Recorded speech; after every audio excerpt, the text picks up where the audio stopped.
Ya mwebale nnyo okubeerako abalaba video bwange mwebale bulaba ne mu sharing abalaba basobole nabo okufuna ku mawulire agenda mu maaso munsi yonna. Kakati nze nkomyewo n'olutalo olwaleero olutalo luli wakati wa Israel ne Palestine oba Israel ne Gaaza ne Hamas mu kitundu kye bayita Gaaza mu lubalu mu wannaddyo lw'e Gaaza.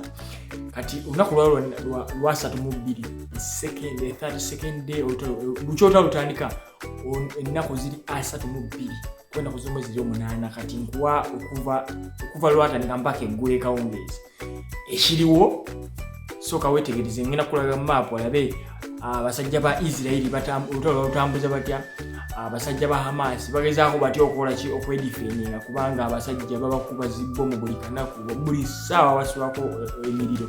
So oli abayagala kumanya olutalo lutuuseewa lugenda lutya ngenda kukumenyeramenyeramu wano ku map olabe Israel etuuseewa wa weefunyemu obuzibu obusajja ndiye busobola oba nedda beerako laba map eyo wetegereze.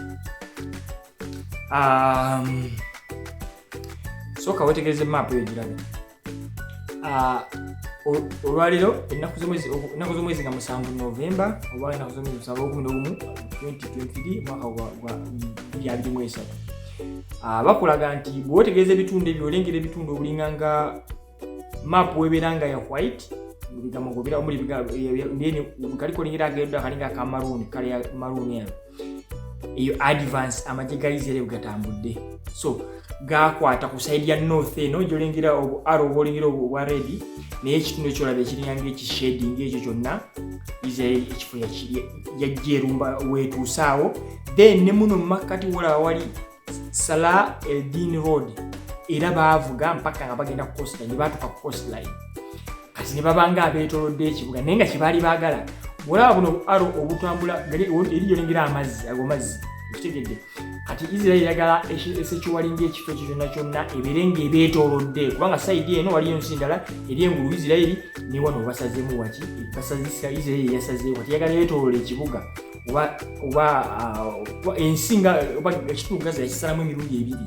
So bagala bakwate kuba kino paati eno eri side ya Israel engulu gye bagala okuwamba yonna bagyetoolole kati baagala kutambulira batyo ku layini mpaka lwe basalawo layini amazzi ago kubanga kiseeberezebwa nti obuyambi bwonna abasajja bano bafuna buyita ku mazzi okwo kitegedde wadde Israel erina amagye agasobola okukuuma nga bugamba mu bbanga biki naye ebintu ebisobola okuyita wansi w'amazzi ne bituuka ne biyingira mu newe ebyokubanza kati Israel ekigendero kyayo eyagala esaleko ekitundu ekyo abasajja balina takyasobola kufuna buyambi kati batandika okubwokya omuliro naye ebintu kyakola kibi kyakalube kati nkumenyeramenyeramu nti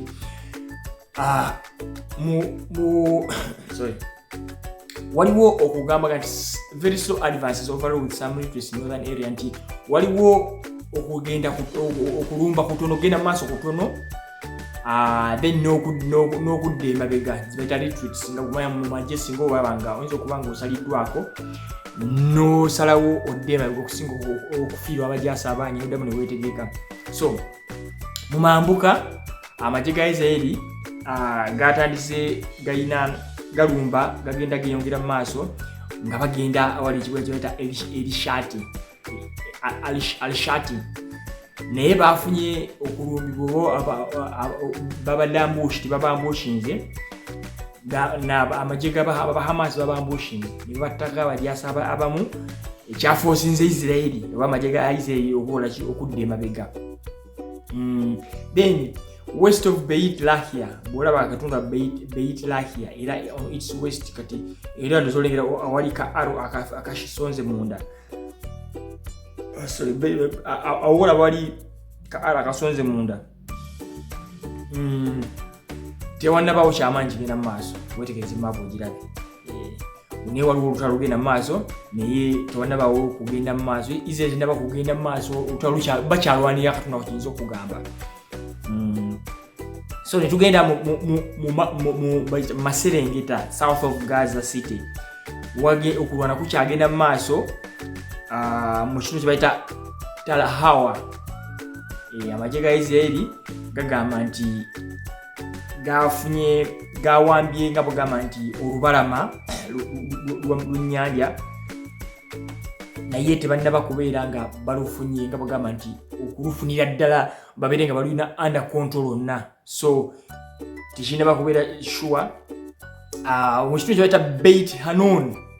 Beit Hanun tewannabaawo kugenda mu maaso. Israel kyena kye yakoze ekyali awo nga settlement kyaganye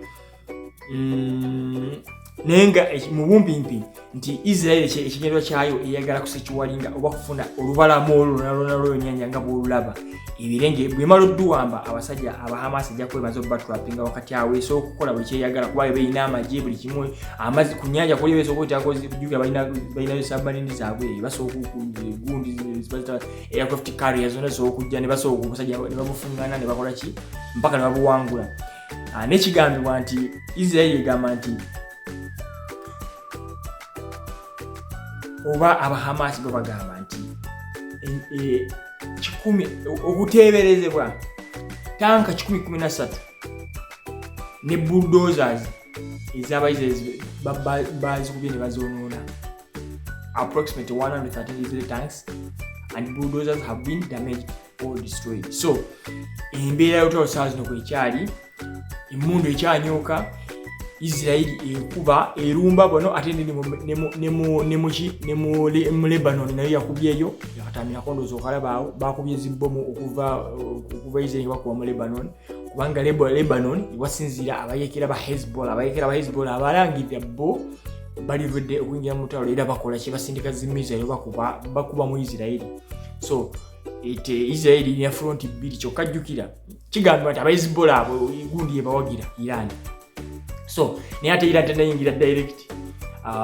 Olutalo gye lweyongera okuwangaala ensi nnyingi ez'abasiraamu zaagala kukola kizagala kiyingiramu. So then amalala agaliwo kigambibwa nti Israel forces oba amagye ga Israeli gatutte oba they took control of Hamas military camp in the Gaza Strip overnight. Ekiro amagye ga Israeli gawambye military camp yaba Hamas mu Gaza ekiro yakatambya ku nga bw'okalaba emmundu ogira bwenyuka.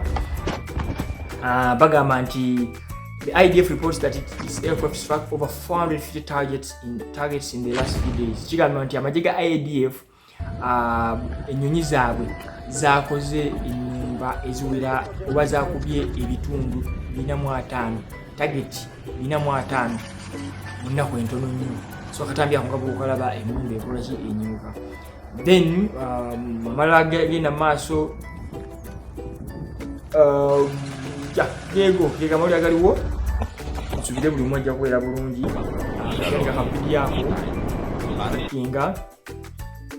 commentinga bw'oba nekyombuuza nakyo kimbuuza ekyogereko kubanga nange kino kikola out of passion. So nyingira nnyo omuntu okunyumya n'omuntu anyumya kyenkola ki kyenkola twagala nnyo bulungi.